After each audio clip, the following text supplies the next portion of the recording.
Hola, bienvenidos a la clase de parentesco. Ya estamos en una nueva unidad, las teorías del parentesco. Empezamos a ver la teoría de la filiación. Hemos hecho como 3 clases sobre Radcliffe Brown. Y hoy día quisiera abordar la relación entre política y parentesco en la escuela británica a partir del trabajo de Evan Pritchard sobre los Nuer, de su análisis de sistema político de los Nuer en el libro del mismo título, un libro del año 1940.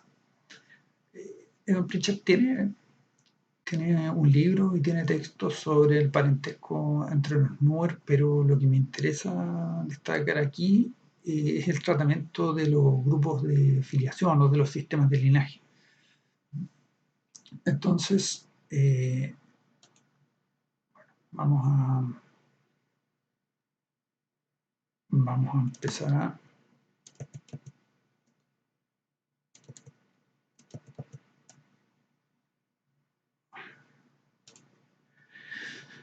bien. Bueno, como les decía entonces, Evan Pritchard hace trabajo de campo entre los Nuer en la década de los 30 y publica esta obra que es uno de sus trabajos más importantes, que se llama Los Nuer, una descripción de los modos de vida y las instituciones políticas de un pueblo nilótico. Los Nuer es un clásico de la antropología, es una monografía muy bien desarrollada. Evan Pritchard estudia con Malinowski, pero luego se acerca a Radcliffe Brown, a Meyer Fortes.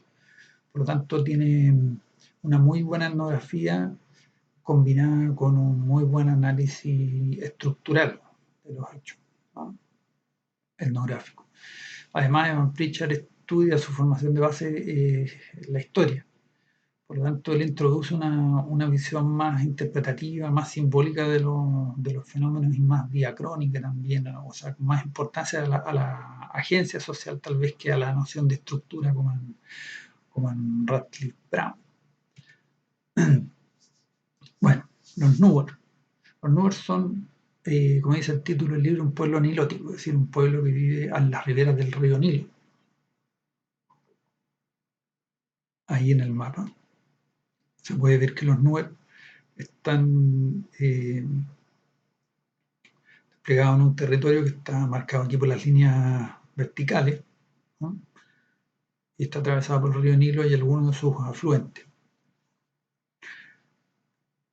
Evan Pritchard entiende las Nuer como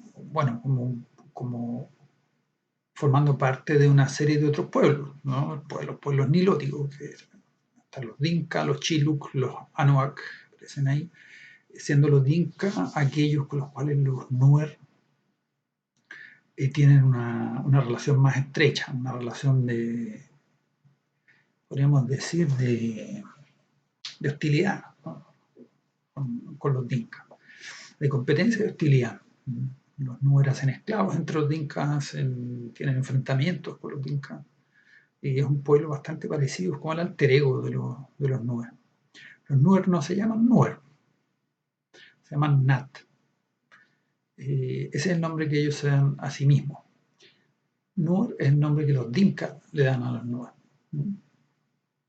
Es un pueblo que tiene una economía pastoril, con una tecnología, podríamos decir, simple o poco desarrollada en comparación con otros pueblos, que tiene una estructura social que se ha dado a llamar segmentaria, una sociedad segmentaria compuesta por linajes, en este caso patrilineales, y está compuesto por en la época que estudiaba Evan Pritchard, unas 100.000 personas, básicamente. Bueno, aquí tenemos un video que nos va a ahora mostrar muchas imágenes, muchas fotos, digamos. Así que vamos a quitarle el otro. Bueno, ¿qué es lo que le interesa a Evan Pritchard de este pueblo? ¿No? Los números son intrigantes para Evan Pritchard porque son eh, lo que él denomina una anarquía ordenada. Ustedes se imaginarán lo desconcertante que puede ser esto para los británicos en general, no digo para Evan Pritchard, pero sí para sus lectores, ¿no? Eh, una sociedad que podríamos calificar de monarquía, no sé si tan ordenada o desordenada, pero monarquía al fin y al cabo. Eh, ¿Cómo ve a un pueblo que no tiene un poder centralizado? Las nubes no tienen un poder centralizado, pero que sin embargo eh, organizan una vida social relativamente próspera dentro de su parámetro y relativamente armónica, ¿no? O sea, hay una serie de conflictos como en toda sociedad, pero que se resuelven eh, o parecen sobrellevarse normalmente. Y entonces el objetivo de Van Pritchard es dar cuenta de cómo funciona, cómo opera una sociedad que no tiene poder centralizado, ¿no? Cuáles son los mecanismos que permiten mantener en el tiempo y reproducir este orden social, ¿no? Para eso, bueno, va a utilizar los conceptos de estructura, mucho más el de estructura que el de función. Sí, la idea de principio estructural y, y sí, va a dar cuenta de la dinámica estructural, la cual eh, va a estar dominada por el sistema de linaje de, lo, de los números.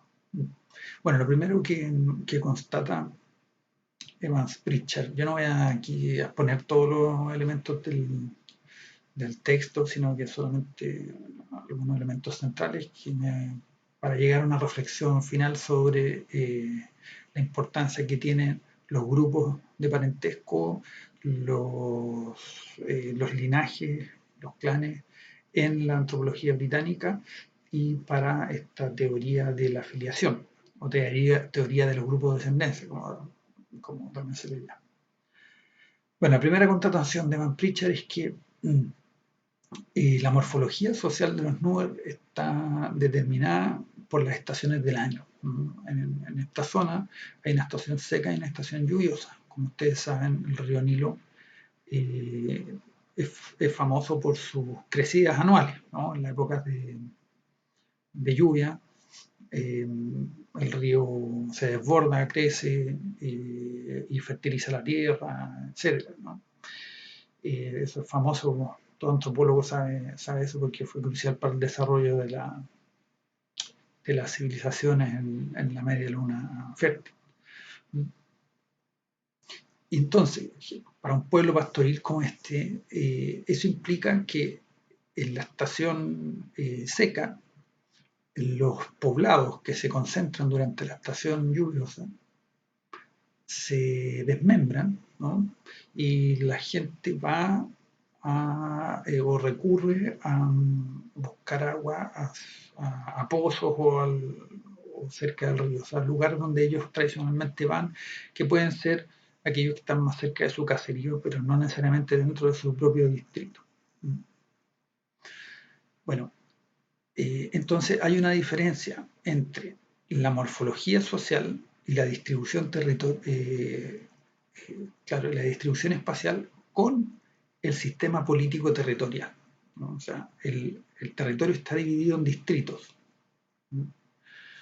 Que no se desprenden directamente de esta morfología social dada por la ecología, ¿no? O sea, digamos, para decirlo concretamente, una familia, por ejemplo, puede ir a buscar agua a un lugar que está fuera de su distrito y luego en la estación lluviosa vuelve a su distrito.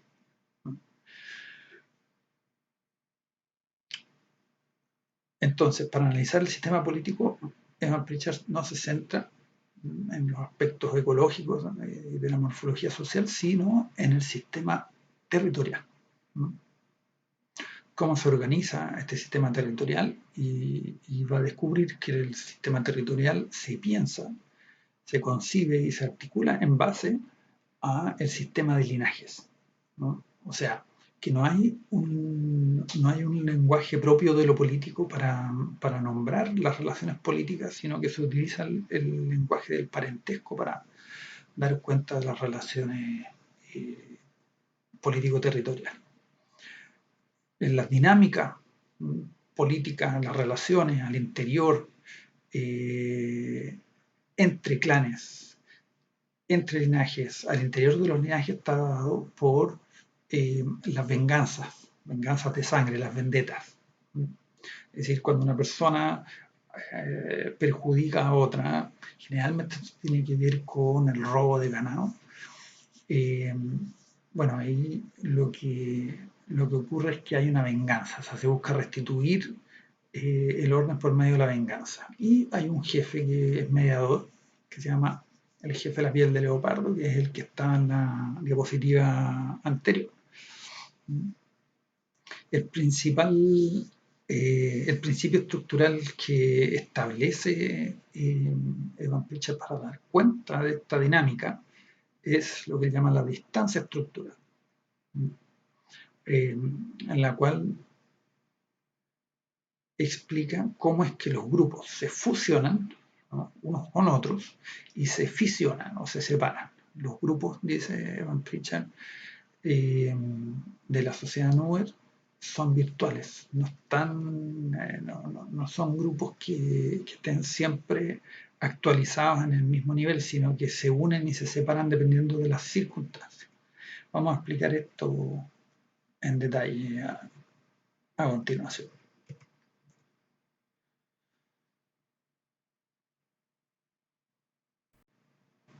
Bueno,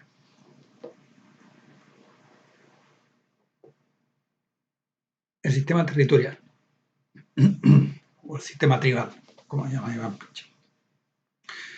El sistema territorial, que es el sistema, no es otra cosa que el sistema político, se entiende como una serie de conjuntos y subconjuntos. Esto es lo que se llama una sociedad segmentaria, ¿no? O sea, existe una totalidad que se va segmentando y cada segmento a su vez se divide en nuevos segmentos.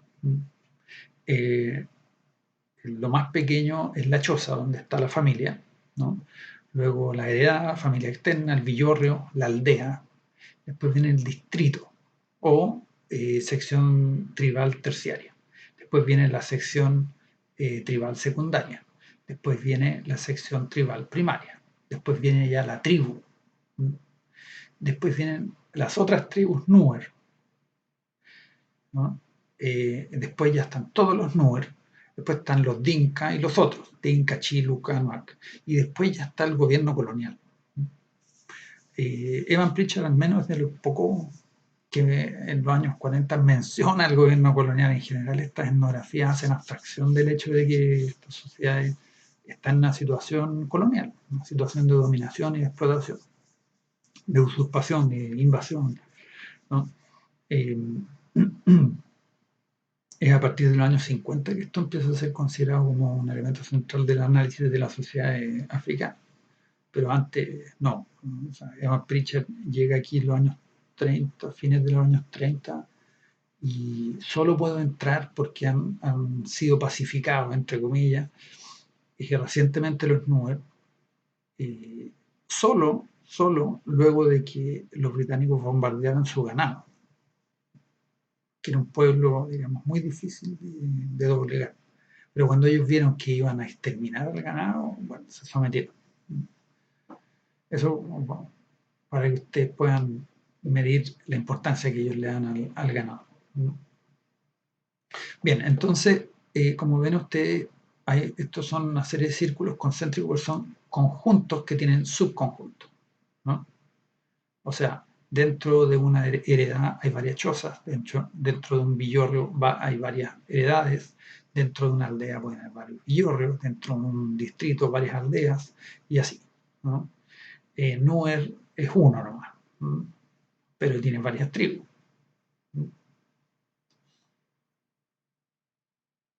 Bien, esto Evan Pritchard lo representa de una manera muy sencilla, muy ingeniosa, en este cuadro, para ver las relaciones, cómo es que se dan las relaciones entre las secciones tribales a partir de su noción de distancia estructural que habíamos mencionado. Aquí tenemos dos tribus, la tribu A, la tribu B, ¿cierto? La tribu B está representada con sus secciones tribales correspondientes. La A no. Tenemos, por ejemplo, si la tribu B está dividida en dos secciones primarias, X e Y. A su vez, la sección primaria está dividida en dos secciones secundarias, X1 y X2, ¿no? Y a su vez, X2 o Y2, ¿no? Puede estar dividida en la sección terciaria, que es Z1 y Z2, ¿no? Ahora, esto puede ser más, esto es un esquema simplificado que siempre va de 2 en 2, pero puede estar dividido no siempre el número par y no siempre corresponde, pero es para representarlo de manera simplificada. Ahora, ¿qué es lo que interesa aquí? Ya sabemos que existen distritos que tienen, que son como conjuntos que tienen subconjuntos, ¿no? Si una persona pertenece a Z2, sabemos que también va a pertenecer, ¿no? Si pertenece a este cuadrado, sabemos que también pertenece a todo este cuadrado, ¿no? Y a todo este rectángulo, y a todo este otro rectángulo, ¿no? Ahora, ¿de qué va a depender? ¿No? ¿De qué va a depender de que esa persona se considere en determinado momento de un rectángulo o de otro? De la distancia estructural. A ver, demos un ejemplo tal vez más cercano a nuestra realidad, aunque nosotros no vivimos una sociedad segmentaria, este principio sí se puede ejemplificar con nuestro contexto. Por ejemplo, con divisiones político-administrativas, ¿no? O sea, nosotros tenemos regiones, tenemos provincias, ¿no? Tenemos comunas, nosotros llegamos hasta ahí, ¿no? Pero esas comunas podrían estar divididas en barrios, ¿no? ¿No? Y hay otras divisiones que son, bueno, los barrios sí, los barrios son divisiones idiosincráticas, como el tipo de placetaria para arriba, placetaria para abajo, ¿no? Y entonces, la distancia estructural, eso era para ejemplificar eso, ¿no? Entonces, la distancia estructural, ¿qué es lo que es? O cuándo opera. Cuando dos personas entran en conflicto. Si una persona entra en conflicto con otra, se van a actualizar estos grupos que son ahí, que están latentes. Están siempre esos grupos disponibles, ¿no?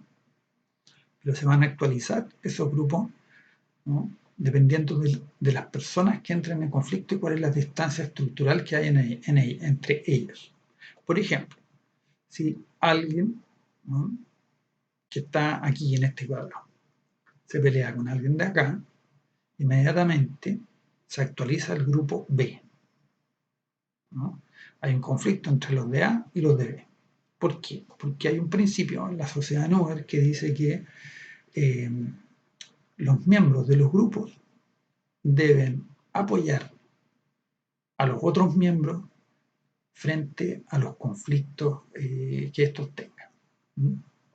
Entonces, como es una sociedad segmentaria, es muy probable que los individuos tengan alguna relación, sobre todo si pertenecen al mismo linaje o clan o al mismo distrito, ¿no? Entonces, vamos a ver aquí, yo hice esto. El ejemplo que les decía, ¿no? Si alguien de aquí se pelea con alguien de acá, bueno, todo este grupo cobra consistencia en virtud de la obligación que tienen todos los miembros de acá de solidarizar con el que está acá, ¿no? En oposición a los de acá. Y entonces, de repente, ¡pum!, ¿no?, se actualiza este grupo, que podría estar dividido entre X e Y, por ejemplo, pero en ese momento, ¡plum!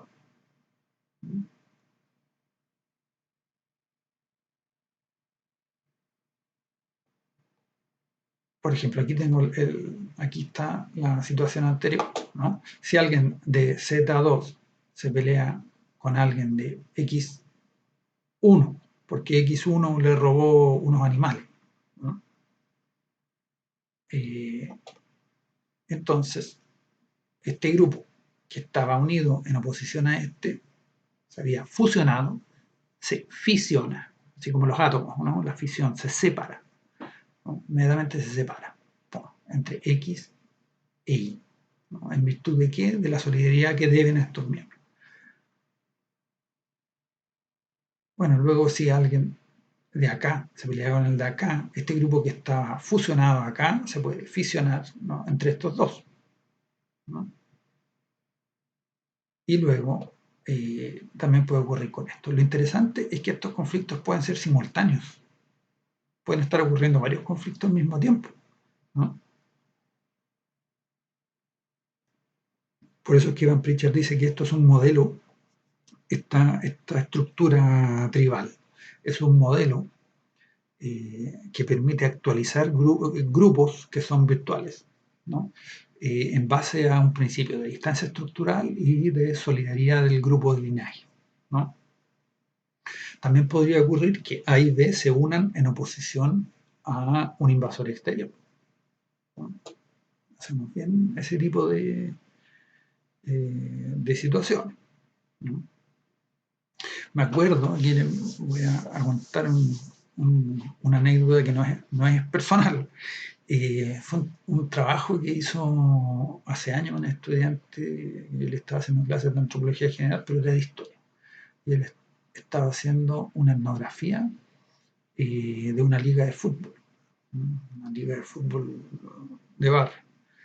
Y en esa liga, bueno, los partidos eran bastante álgidos porque había plata, habían jugadores pagados, había mucha apuesta, entonces el partido era muy álgido. Y en una oportunidad, y la mayoría de los que están en esa liga eran de Colo-Colo. Había una sede de Colo-Colo en la cancha y estaba jugando Colo-Colo un partido importante.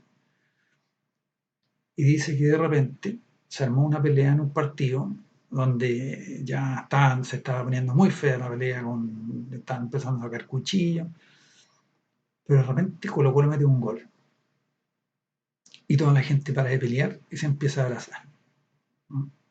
Eso es un ejemplo. No es una sociedad segmentaria, pero es un principio análogo, ¿no?, en el cual están separados, por ejemplo, X e Y de repente ocurre algo, ¿no?, X e Y, que es un equipo local con otro equipo local, pero de pronto, como Colo-Colo está jugando con un tercero, se unen todos, ¿no?, para celebrar. Bueno, eso ocurre en los números, pero con las secciones tribales, ¿no? Entonces se debe solidaridad. Creo que quedó claro. Ahora, el sistema de linajes funciona igual, ¿no? También es segmentario. También son una serie de conjuntos que se segmentan en subconjuntos. Por ejemplo, aquí tenemos un clan A que se subdivide en un linaje eh, mayor B y un linaje mayor C, linaje menor D, eh, linaje mayor, perdón, máximo, mayor, mínimo, ¿no?, máximo, mayor, menor y mínimo, ¿no? Entonces tenemos clan, linaje máximo, linaje mayor, linaje menor, linaje mínimo, ¿no? Esto también podrían ser tres, ¿no?, como acá. Acá hay cuatro, ¿no? el linaje mínimo aquí hay 4. Podrían ser 3 acá, 2 acá, 4 acá, 5 acá, ¿no? O sea, la cosa está representada así binariamente para que sea más claro. Pero es la misma idea, como se ramifica, ¿no? Es un antepasado el que da origen a estos linajes y sublinajes, clanes y sublinajes, ¿no? Ahora, lo interesante, dice Evan Pritchard, es que hay una correspondencia entre el sistema territorial y el sistema de linajes.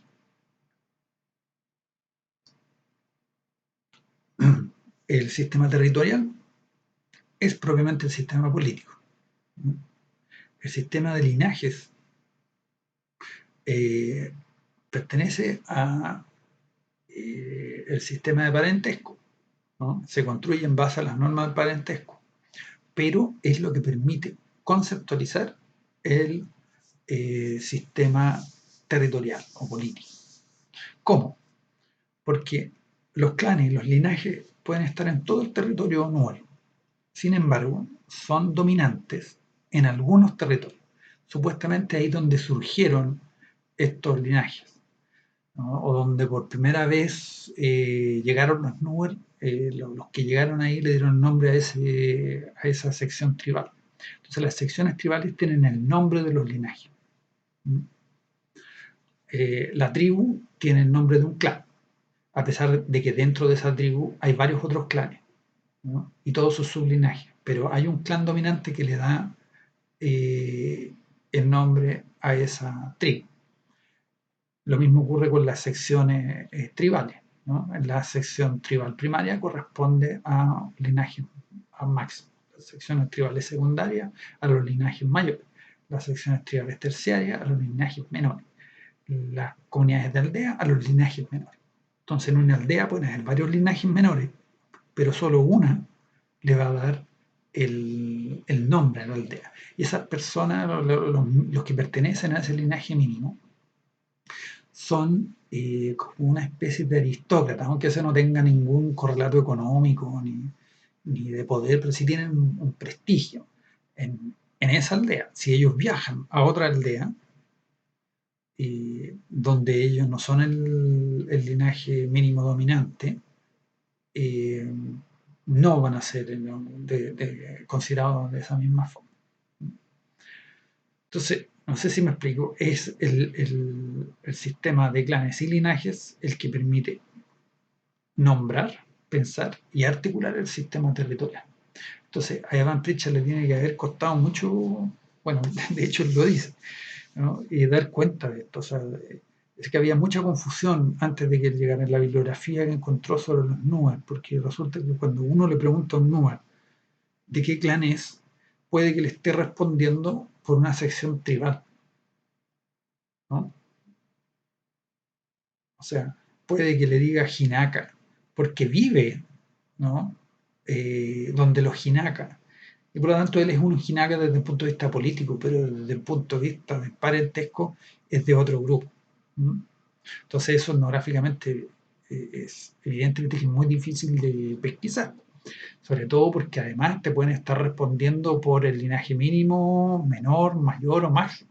Entonces un trabajo etnográficamente es un trabajo de joyería. Acá hay otra forma de expresar lo mismo, ¿no?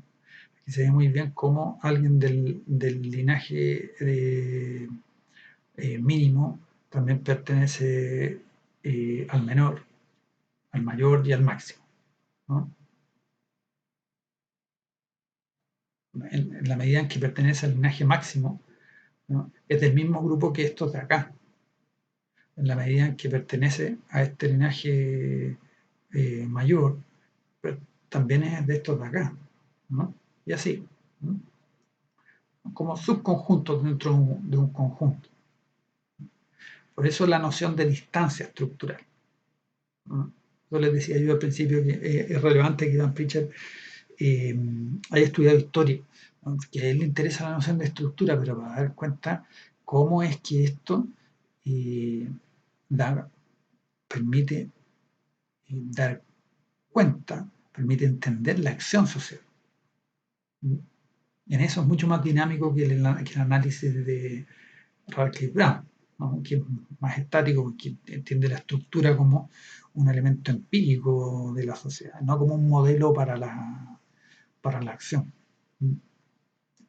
Para Radcliffe Brown es una propiedad de la realidad social que es casi como una cosa. Eso es como más durkheimiano que Durkheim. Bueno, ahí está el jefe de la piel de leopardo. Aquí volvemos a esto porque, bueno, por lo de las vendetas, ¿no? Porque en el fondo todo esto se ve expresado en los conflictos, como les decía, que puede ser conflicto por violencia, por robo, y lo que hace el jefe generalmente es mediar. Este jefe no tiene la capacidad de obligar al resto de los nubes a hacer algo que vaya en contra de su voluntad.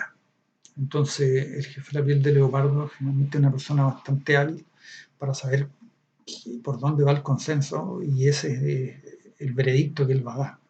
Si es que a la gente no le gusta su veredicto, bueno, los números son bien drásticos y los terminan tirando al Nilo, al río, dice Pritchard. En ese río hay cocodrilos, hipopótamos, digamos, animales bien peligrosos. Entonces, básicamente lo matan. Entonces, es un trabajo difícil. Ahora, ¿por qué es que esto funciona? ¿No? Estamos hablando de grupos muy grandes. Evidentemente funciona mucho más cuando los conflictos son entre personas que tienen entre ellos una distancia estructural media a corta. Si la distancia estructural es mucha, es poco probable que el conflicto se resuelva pronto y esos conflictos tienden a eternizarse. O sea, hay venganzas de ida y vuelta que duran mucho tiempo. Si son de tribus distintas, hay poca probabilidad de que esto se resuelva pronto. ¿Por qué?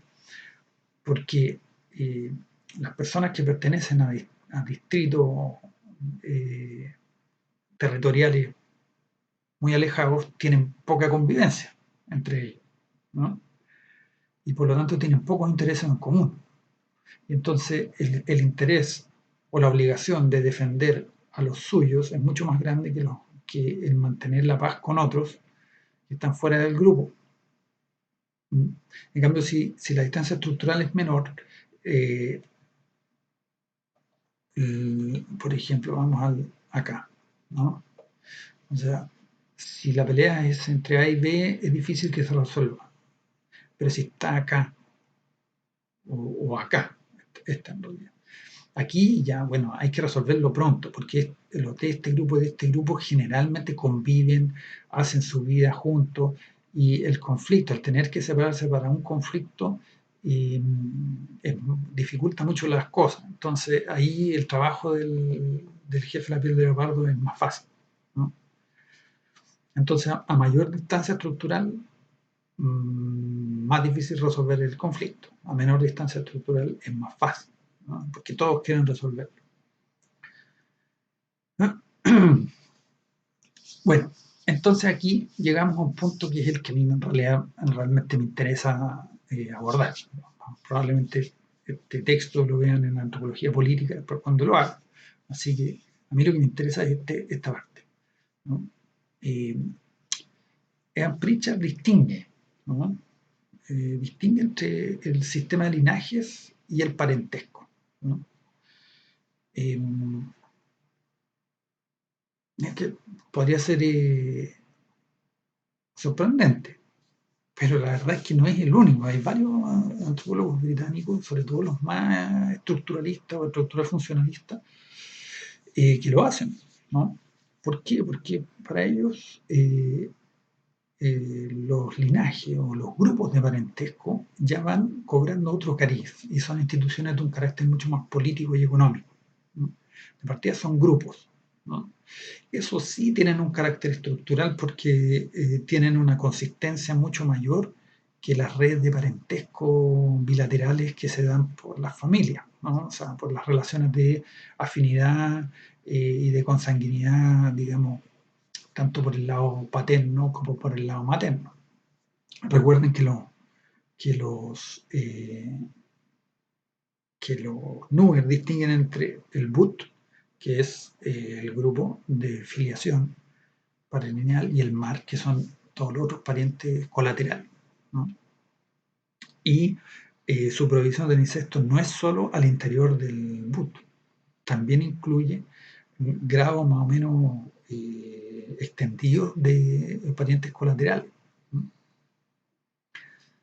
Entonces, hay una parentela, pero esa parentela, dice Van Pritchard, es una cuestión individual.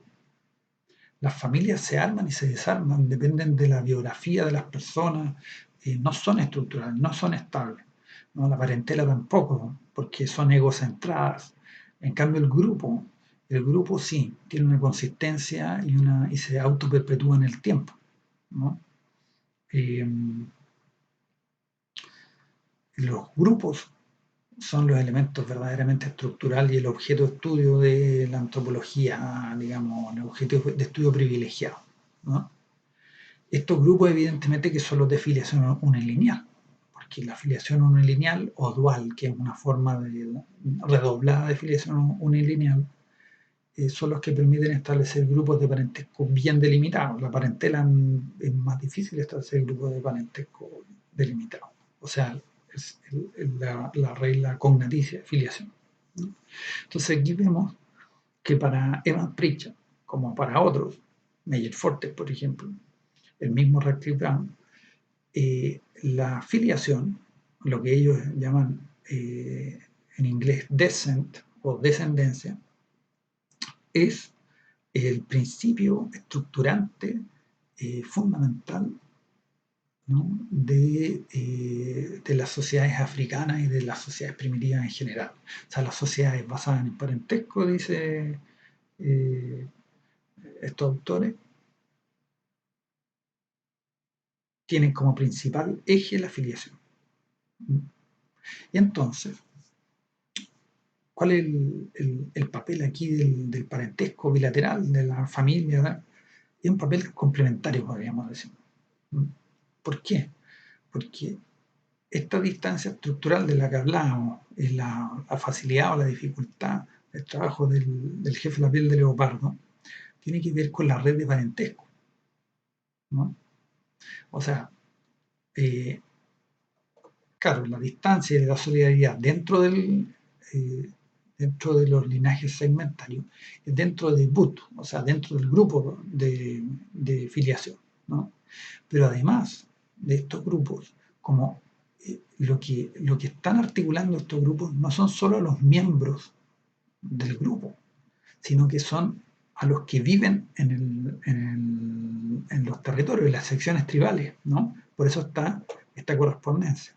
Y en esas secciones tribales, o sea, como pongamos, el linaje mayor le da el nombre a la sección tribal secundaria, ¿no?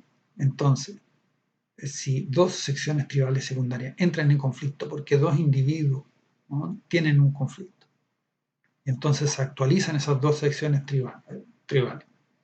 Bueno, eh, no solo están, no solo se dividen, ¿no?, eh, por grupos de filiación, sino que están todos aquellos parientes afines, ¿no?, y los parientes de mis parientes en la otra sección con la cual me tengo que enfrentar. Entonces, esto es complementario a esto. Eso es decir, es ampliacho. Ahora, digamos, eh, hay un comentario a esto que hace Louis Dumont que dice que, bueno, es un poco inconsistente. O sea, de algún modo, Evan Pritchard venía dando un tipo de explicaciones, que esto de la distancia estructural, eh, y que no la lleva al último, eh, a su máxima expresión, podríamos decir, ¿no? Eh, Bueno, vamos a volver sobre eso cuando hablemos de, porque para eso necesitamos desarrollar la teoría de la alianza y todavía no lo hacemos. Así que ahí vamos a volver sobre este punto. Lo que me interesa que les quede claro es que en esta perspectiva, no solo para Evan Pritchard, sino que para varios de estos autores, la afiliación es el eje fundamental y lo bilateral es complementario. Dentro de lo bilateral, ellos introducen la afinidad, o sea, el matrimonio. El matrimonio aquí cumple un papel, digamos, tiene que ver con la familia, ¿no? Y cumple un papel complementario para la integración social. Pero lo que es fundamental es la afiliación, la sucesión, la herencia, o sea, el eje vertical, ¿no? Meyer Forte, por ejemplo, va a plantear un concepto, ¿no? Él también estudia los grupos de filiación, ¿no? Como elemento eminentemente político. Estos grupos de filiación son siempre unilineales, como veníamos diciendo, que puede ser matrilineal, patrilineal, dual, ¿no? Porque son lo verdaderamente estructural, igual que Van Pritchard. Y va a hablar de descendencia complementaria, ese es el concepto que la acuña, descendencia complementaria,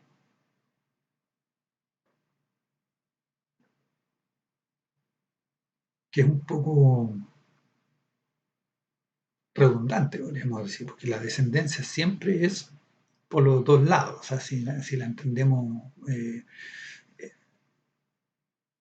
en oposición a la afiliación, ¿no? A la afiliación unilineal, la descendencia siempre va a ser bilateral, y en ese sentido siempre va a ser complementaria. Pero la idea fundamental del planteamiento de Fortes es que las sociedades, que, las sociedades segmentarias que están compuestas por grupos de filiación tienen una tendencia a la segmentación, ¿no? Y por lo tanto siempre corren el peligro de separarse en estos grupos, en grupos rivales, ¿no? Entonces siempre el objeto o la problemática que tienen, lo que les interesa estudiar es cómo estas sociedades se mantienen siendo una sociedad, a pesar de que en realidad son un conjunto de una serie de grupos de interés, porque son fundamentalmente, dice Meyer Fortes, grupos corporativos, ¿no? O sea que ellos tienen cierto interés porque tienen el control de la propiedad de animales o de tierras o de otras propiedades, ¿no? Entonces la descendencia complementaria contrarresta esta tendencia centrípeta, extendiendo vínculos de parentesco de manera bilateral, ¿no? De manera independiente a la afiliación unilineal. Esto ya venía, con esta lámina terminamos, esto ya venía, podríamos decir, de algún modo como anunciado, ¿no? Por las definiciones del parentesco desde antes de Radcliffe, ¿no? Existía antes de Malinowski y Radcliffe Brown, eh, y de Rivers, ¿no? Que es el que en Inglaterra desarrolla los estudios de parentesco, es el que establece el método genealógico, ¿no? Existía un librito que se distribuía por el mundo para que distintos funcionarios coloniales, misioneros, viajeros, hicieran etnografía.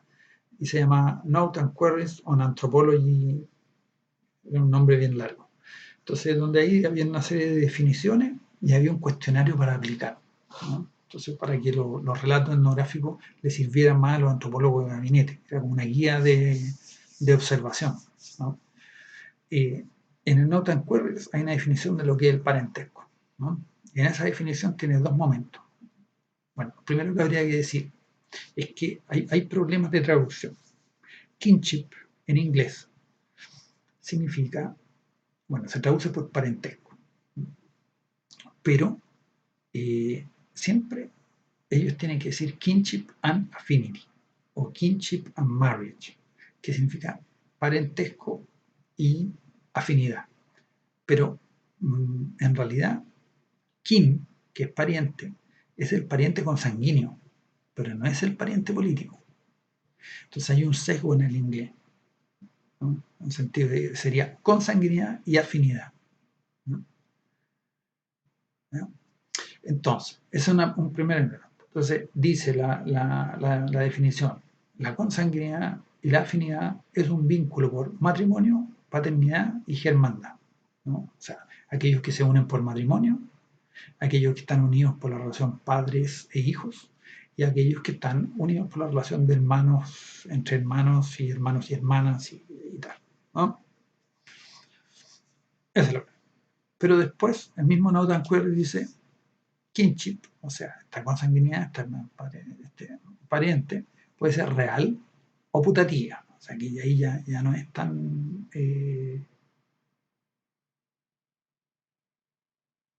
no es biológica, ¿no? Real o putativa, entre padres e hijos y entre hermanos.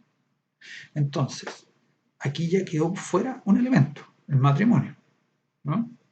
Podríamos decir que el matrimonio está subsumido acá, la relación entre padres e hijos, ¿no?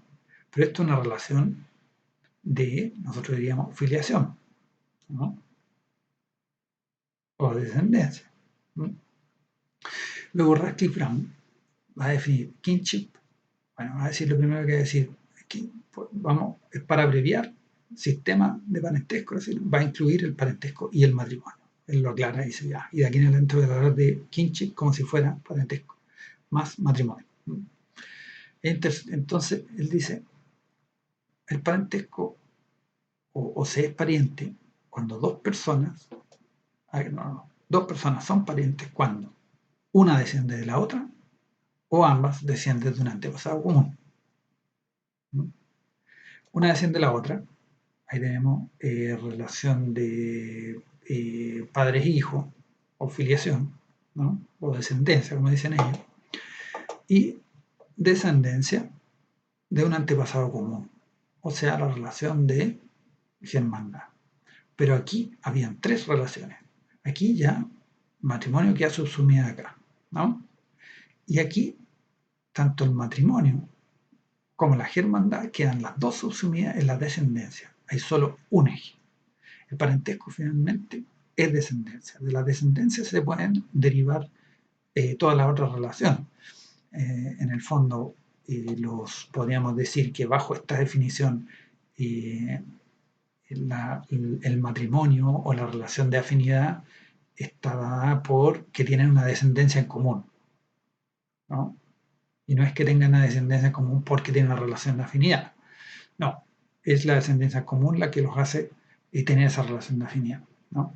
Y los hermanos no es que tengan una relación de hermandad, sino que en realidad tienen una doble filiación en común, ¿no? O sea, ambos descienden de uno o dos antepasados comunes, o sea, el padre y la madre, ¿no? Que además, por ser ambos padre y madre de los mismos hijos, son marido y mujer. Entonces, hay una reducción, ¿no? De las relaciones de parentesco y matrimonio a un solo eje que es el de la afiliación. Y por eso que podemos entender que ocurra esto en los planteamientos de Van Pritchard, ¿no? Por eso es que se le llama teoría de los grupos teoría de la afiliación, pero además se le llama teoría de los grupos de descendencia porque es lo que más estudian. O sea, los antropólogos británicos vienen de una tradición empirista, a diferencia de los franceses, por ejemplo, una tradición filosófica racionalista. Los británicos son pragmáticos y son empiristas y estudian lo que se puede observar y lo que tiene consistencia y lo que se mantiene en el tiempo. ¿Qué es lo que es eso? Los grupos, ¿no? Las relaciones de persona a persona no se mantienen tanto en el tiempo, ¿no? Pero sí los grupos. Entonces le empiezan a dar mucha importancia a los grupos y sobre todo a los grupos corporativos, o sea, a los linajes, sobre todo a los linajes, ahí cuando el linaje controla ciertas propiedades y por lo tanto tiene intereses políticos en común. Y ese es el objeto de estudio que más les va a interesar y que va a movilizar muchos de los estudios de parentesco. Bien, eso. Bueno, sí, espero haber sido claro. No siempre es posible, pero eh, bueno, estoy disponible a través del campus para sus consultas y espero poder discutir esto por esa vía y también por las reuniones que tengamos semanalmente. Así que vamos a dejar este video hasta acá y que tengan un buen día, tarde, noche, sea cual sea el momento en que estén viendo esto. Gracias por haber llegado hasta aquí. Saludos.